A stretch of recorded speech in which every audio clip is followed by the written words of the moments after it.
Assalamualaikum warahmatullahi wabarakatuh. Alhamdulillahi rabbil alamin. Wassalatu wassalam ala asyrafil anbiya'i wal mursalin wa ala alihi wa ashabihi ajma'in. Rabbi shrah li sadri wa yassir li amri wahlul 'uqdatam min lisani yafqahu qawli. Rabbana zidna ilman wa amalan ya akramal akramin, amma ba'du.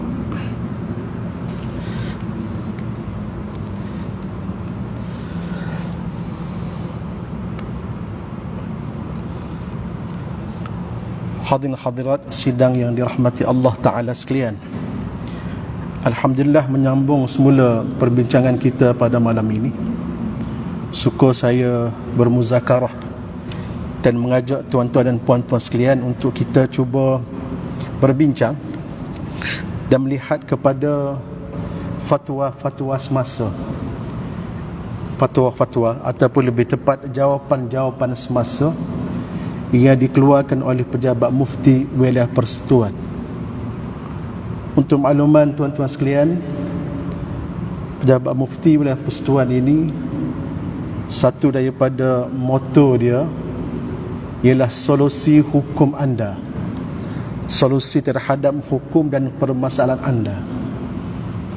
Di pejabat mufti sendiri kita lebih kurang dekat 20-30 orang pegawai yang bertugas untuk menjawab segala persoalan, segala permasalahan, segala isu yang berlaku dalam masyarakat.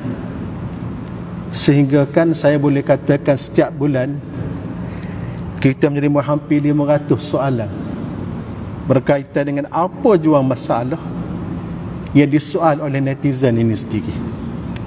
Jadi pada malam ni elok juga kita cuba melihat kepada beberapa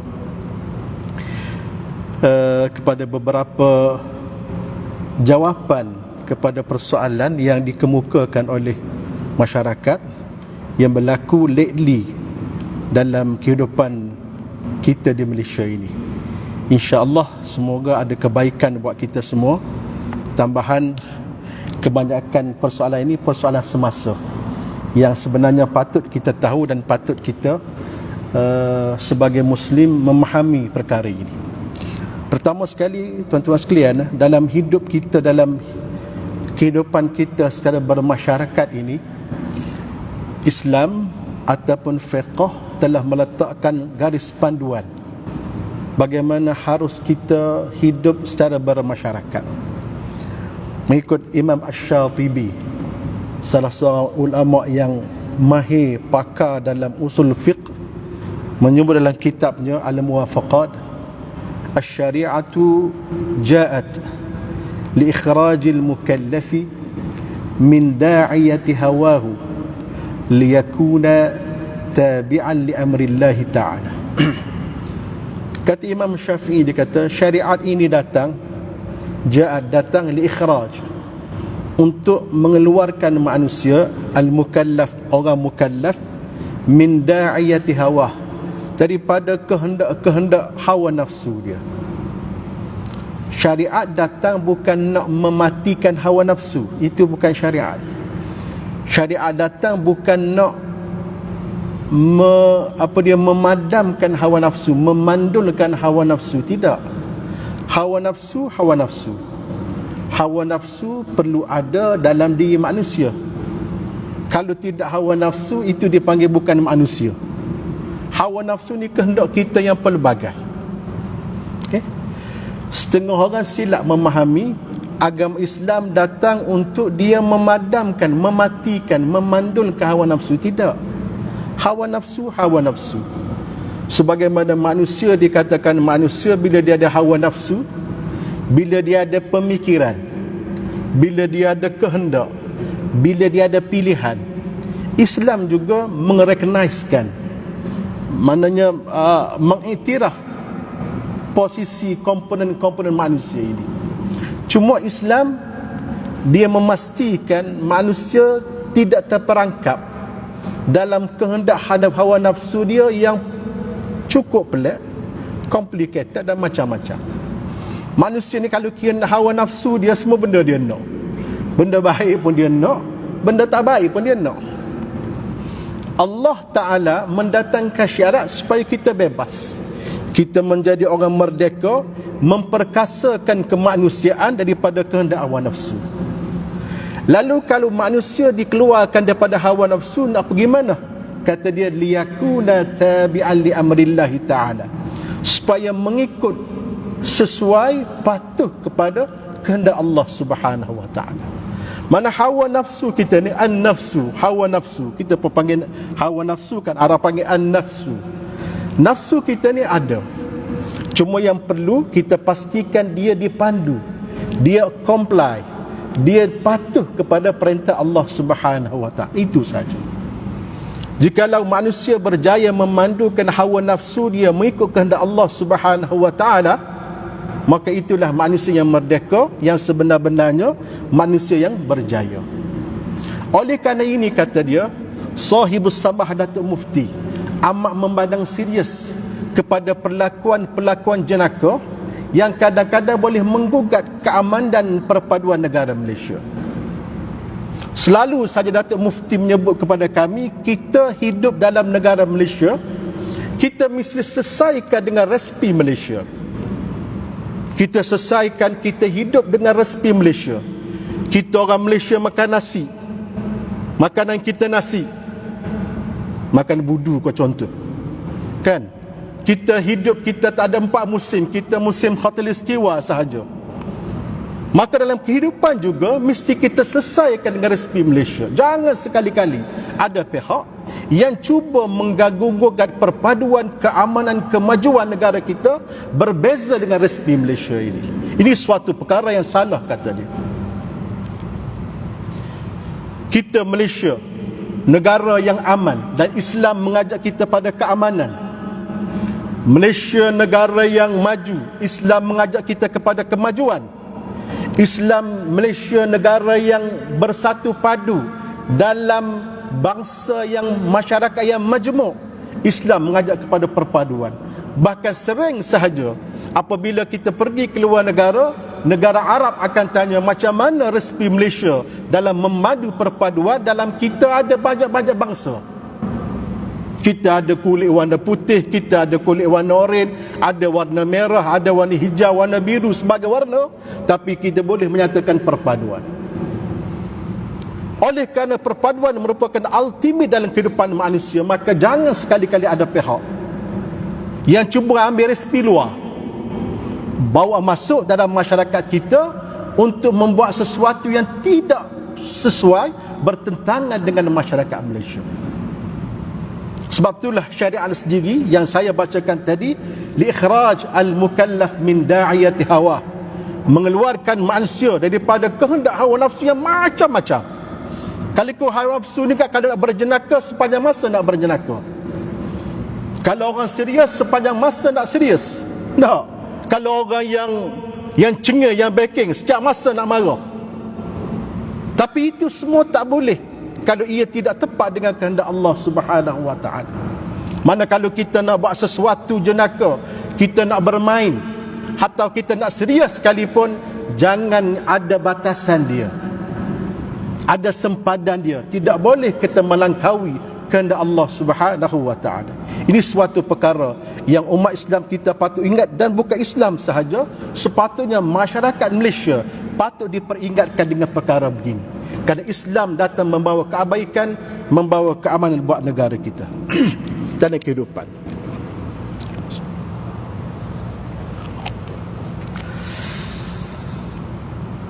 Kita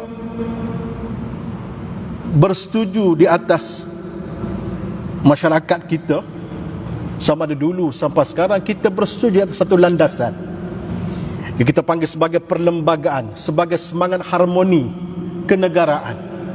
Kita ada raja-raja, kita ada agama rasmi kita, kan? Kita ada institusi perundangan kita ada institusi Dewan Rakyat kita.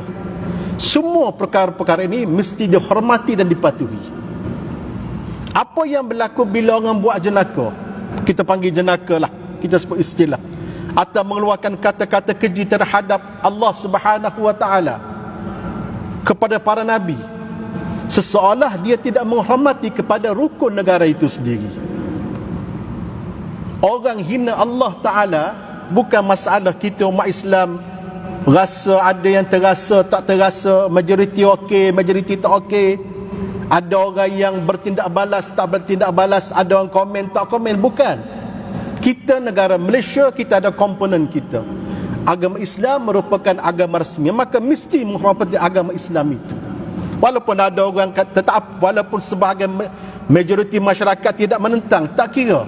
Kerana itu merupakan semangat perlembagaan penyepaduan dan keamanan negara kita.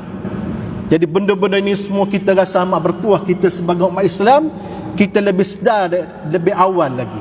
Ia bukan masalah bangsa, bukan masalah ras, bukan masalah masyarakat, tapi masalah kita menghormati suatu kehidupan bermasyarakat yang memang Allah Subhanahu Wa Taala minta kita usaha untuk kita capai.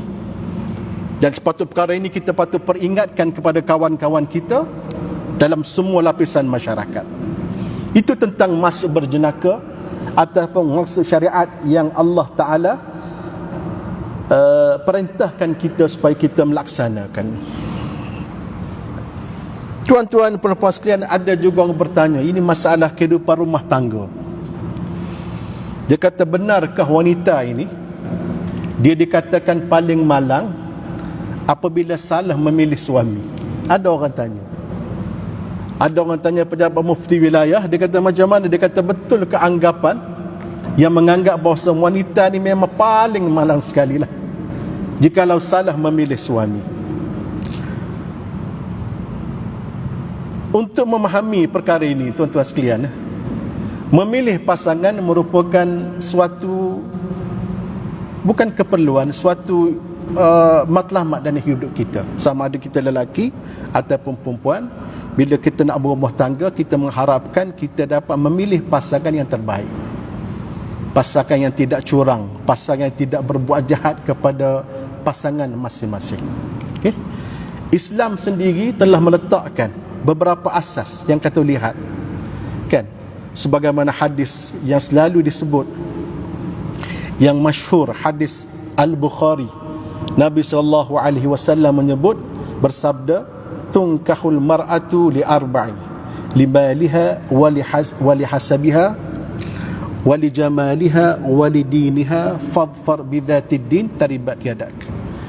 Perempuan itu dinikahi kerana 4 perkara.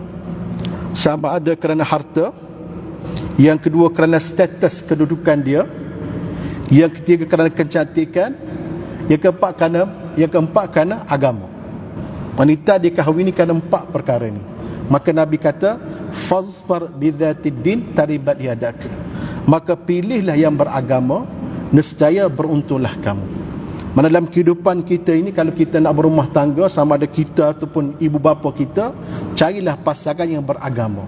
Kerana ini dianjurkan oleh Nabi SAW. Maknanya peringkat awal lagi, memang Islam menggalakkan kita supaya mencari pasangan yang terbaik. Dan Nabi pernah bersabda dalam hadis Tabarani, Nabi menyebut, idza atakum man tardawna dinahu wa khuluquhu fazawwijuh. Nabi kata, illa taf'alu takun fitnatun fil ardi wa fasadun kabir.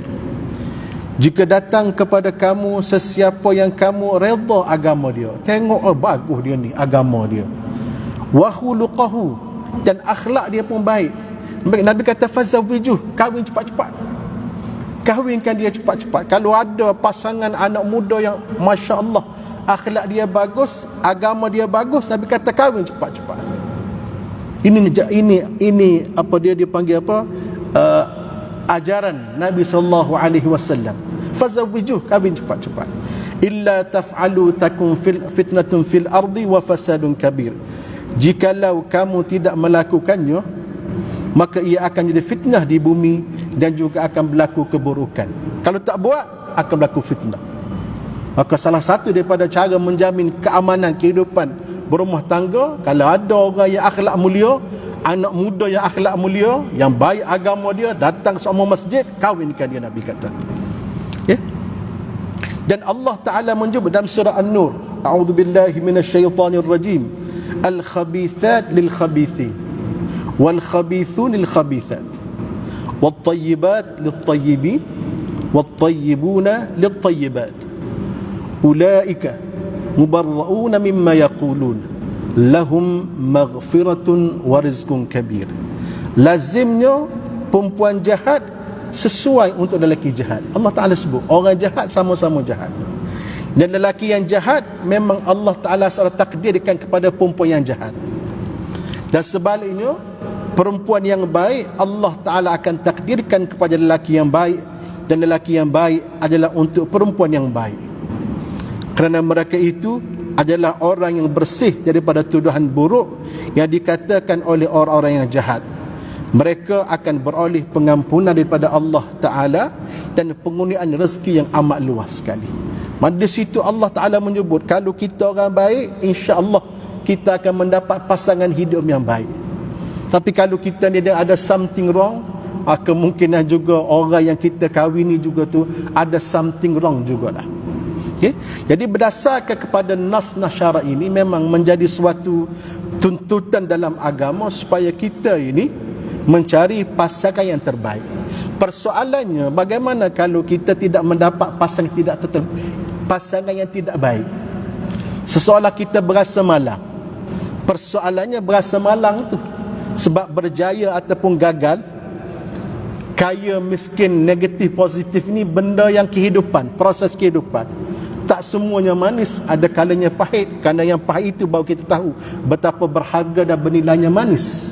Tapi perasaan malang ini, perasaan malang inilah yang memang amat-amat tidak digalakkan oleh Islam, oleh Allah Ta'ala untuk kita exaggerate, untuk kita besarkan dia.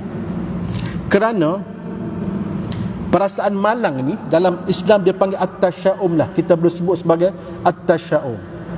Dia panggil at-tasya'um. At-tasya'um ni istilah dia panggil tawahumu wa tawaqqu'u husul al-makruh bimar'iyin aw ma'lumin aw masmu'in.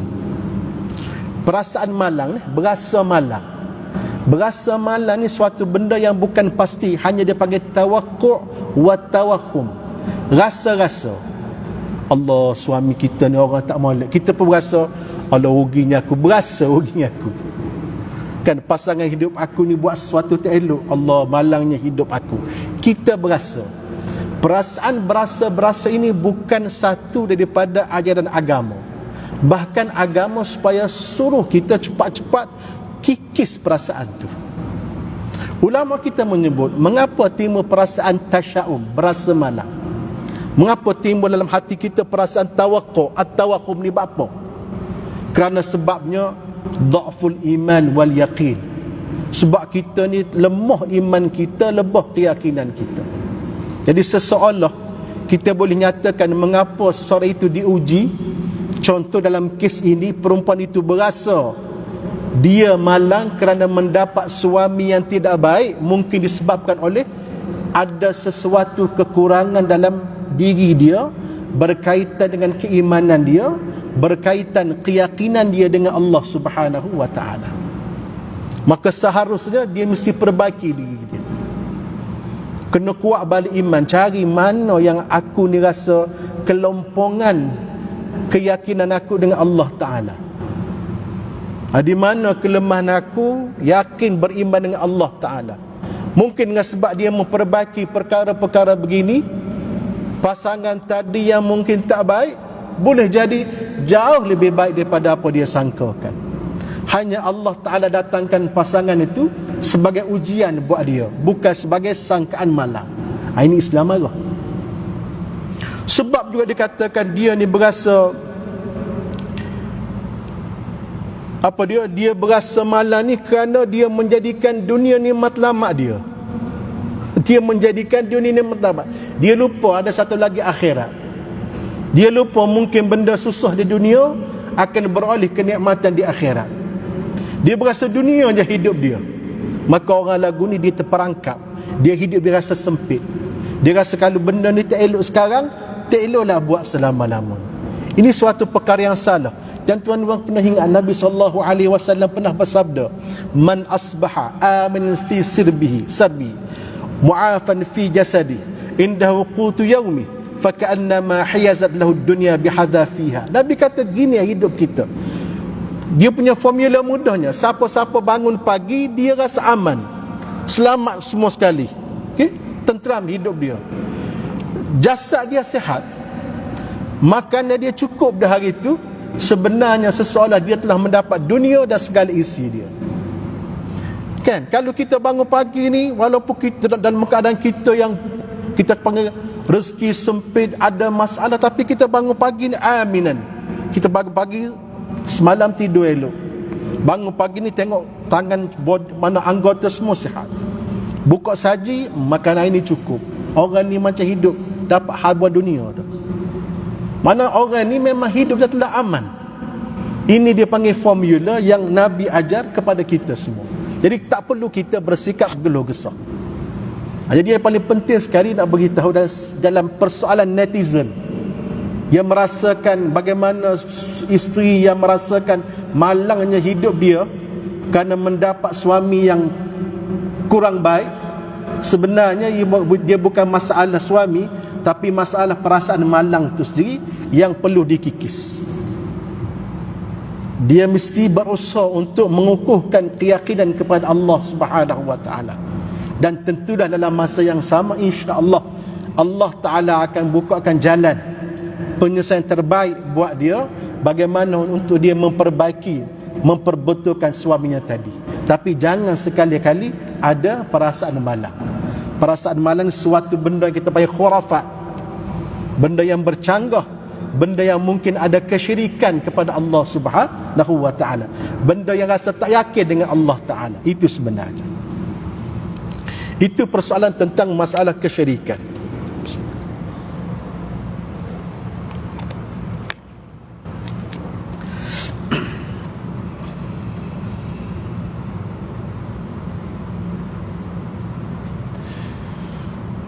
Dan lagi tuan-tuan sekalian, ini berkaitan dengan suatu lagi persoalan yang bagus juga.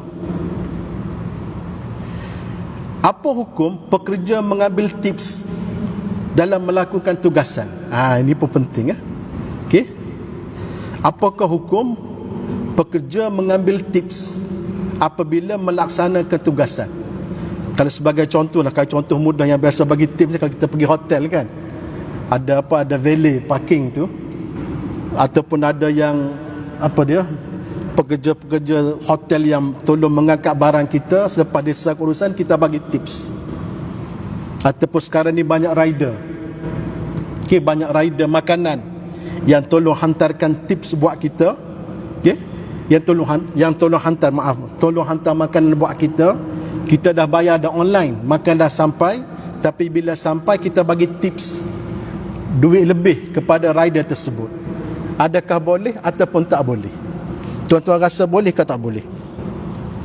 Rasa tu boleh semua, tapi alasan tu apa? Rasa-rasa macam boleh kan? Rasa-rasa macam tak boleh. Fiqh dia tak boleh lagu tu.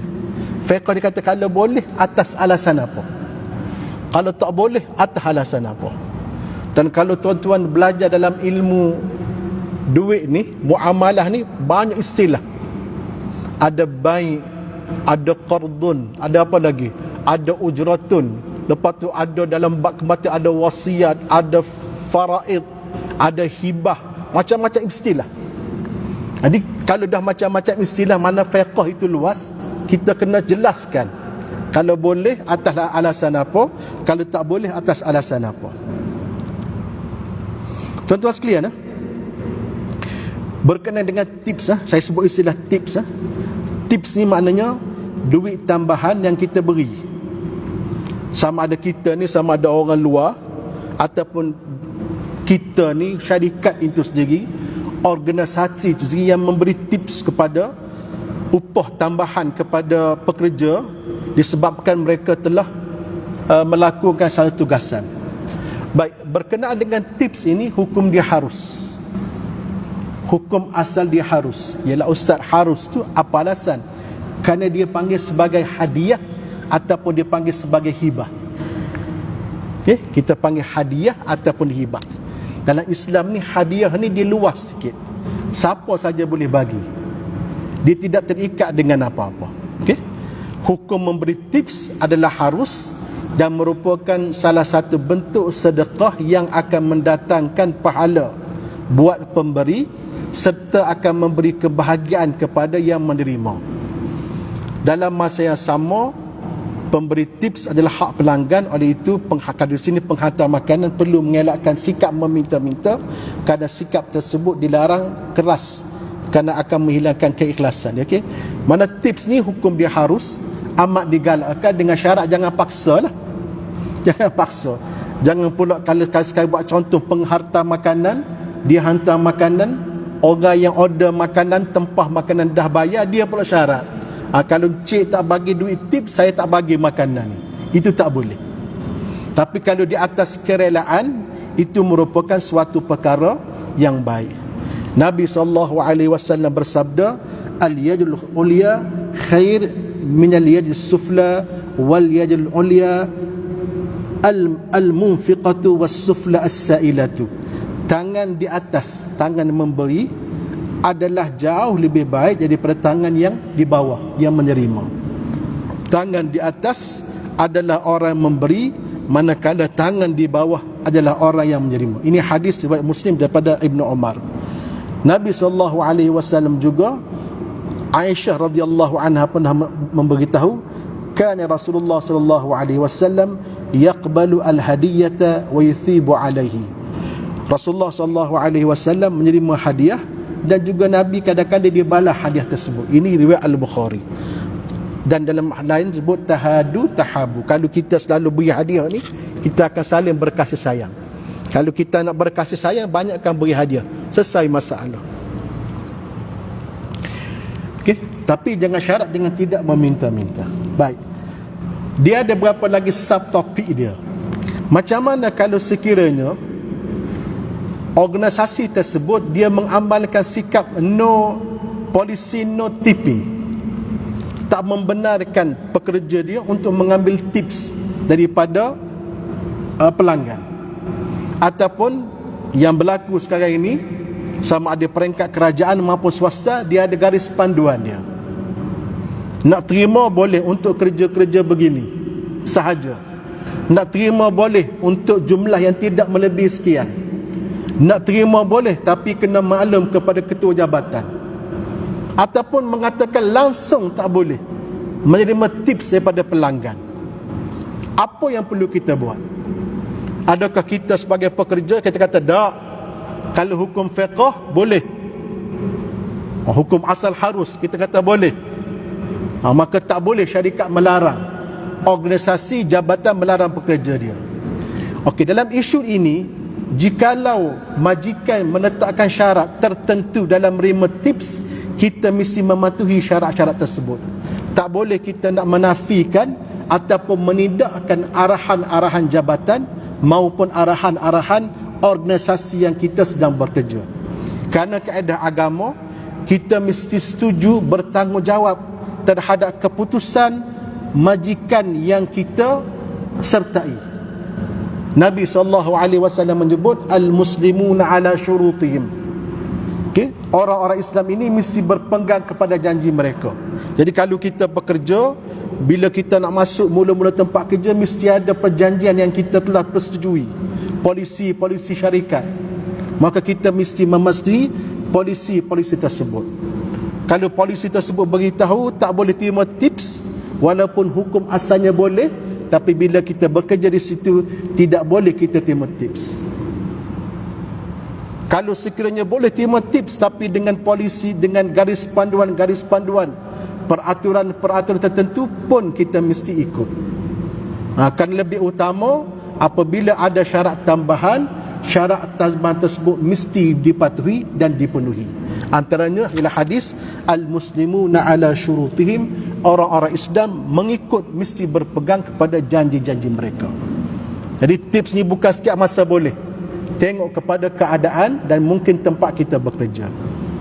Baik, lanjutan lagi perbincangan tentang tips ataupun upah di luar harga sebenar. Kita sebut upah di luar harga sebenar. Harga sebenar kita beli makanan RM20, tapi bila rider hantar kepada kita, kita bagi tips RM10. RM10 itu tambahan. Itu hukum dia asal tadi kita benarkan. Yang tidak dibenarkan, ini masalah, apabila tips tersebut dimasukkan dalam sebahagian harga makanan. Kalau kita panggil penghantar makanan, penghantar makanan, sepatutnya yang kita dah order, harga tertera yang kita persetujui RM20. Tapi bila barang tu sampai kat kita, rider minta RM30. Boleh ke tak boleh? Menjadi RM10 itu dimasukkan dalam harga makanan. Kiasan yang sama saya nak beritahu, contoh orang jual rumah, ejen penjual rumah. Katakanlah kita nak jual rumah. Rumah kita katakanlah 1 juta. Kita bagi kepada ejen, kamu jual rumah aku dengan 1 juta. Kita dah bagi arahan yang jelas, 1 juta. Jikalau kamu berjaya jual, upah kamu mungkin 2% ataupun 3% daripada harga rumah. Tiba-tiba ejen tersebut, dia pun pergilah iklan, dia pergi market, dia pergi promote rumah tu.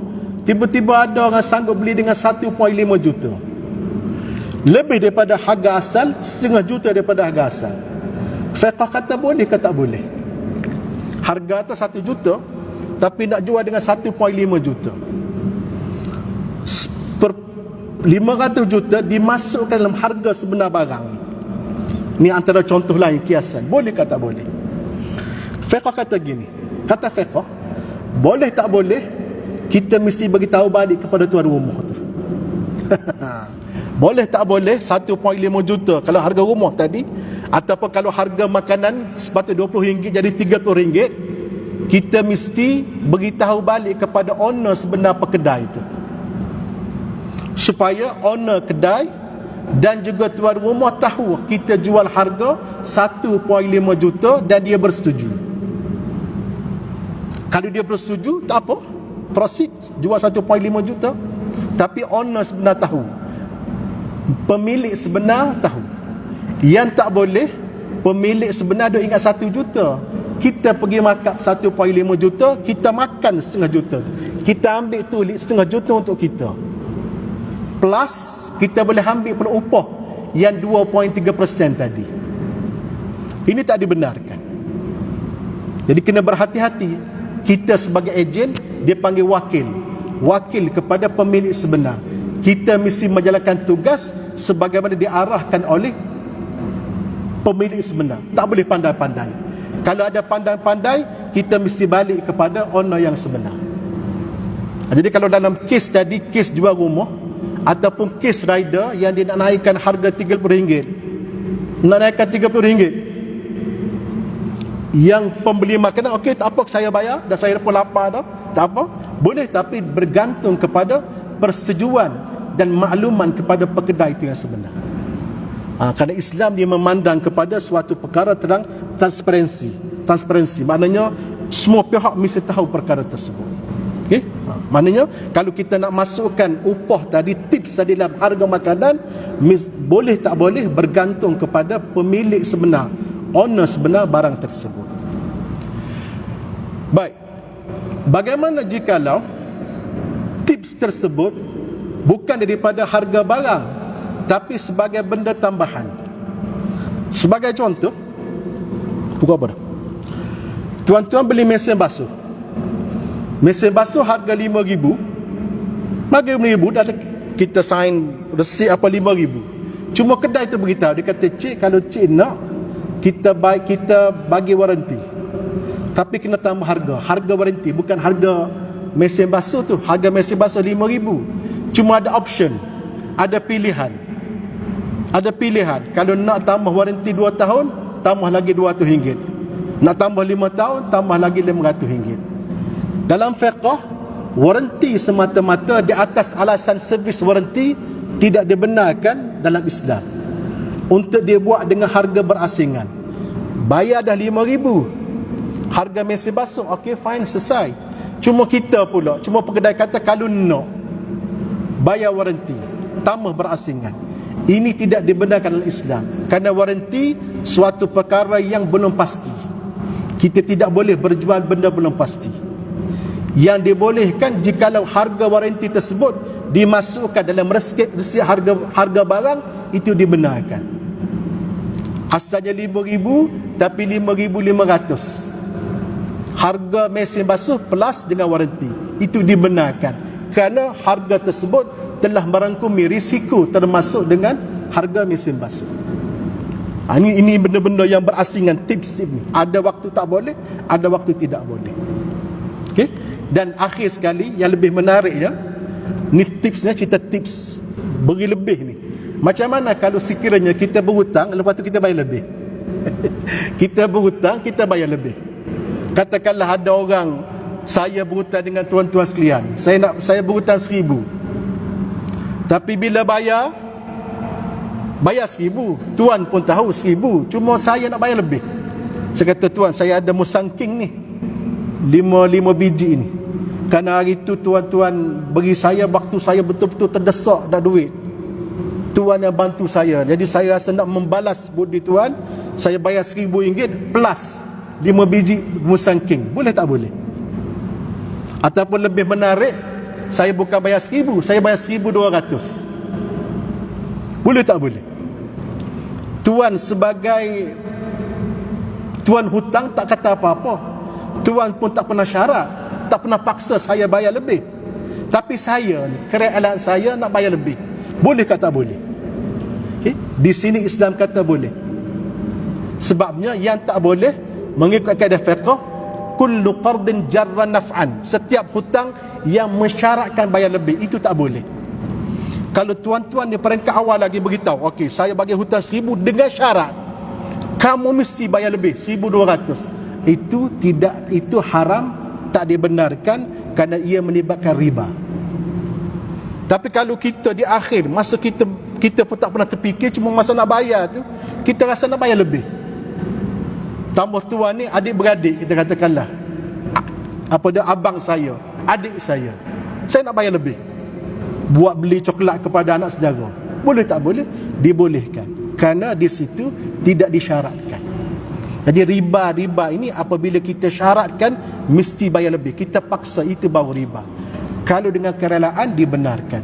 Ini perkara-perkara yang berkaitan dengan tips. Saya berharap ini sekadar penjelasan. Untuk lebih lanjut, tuan-tuan boleh merujuk kepada website Pejabat Mufti dan Persekutuan berhubung dengan perkara-perkara yang saya bincangkan tadi. Final kefahaman di situ. Di sini mungkin penjelasan tidak begitu padat, tapi kalau apa jua persoalan boleh baca dan rujuk di sana.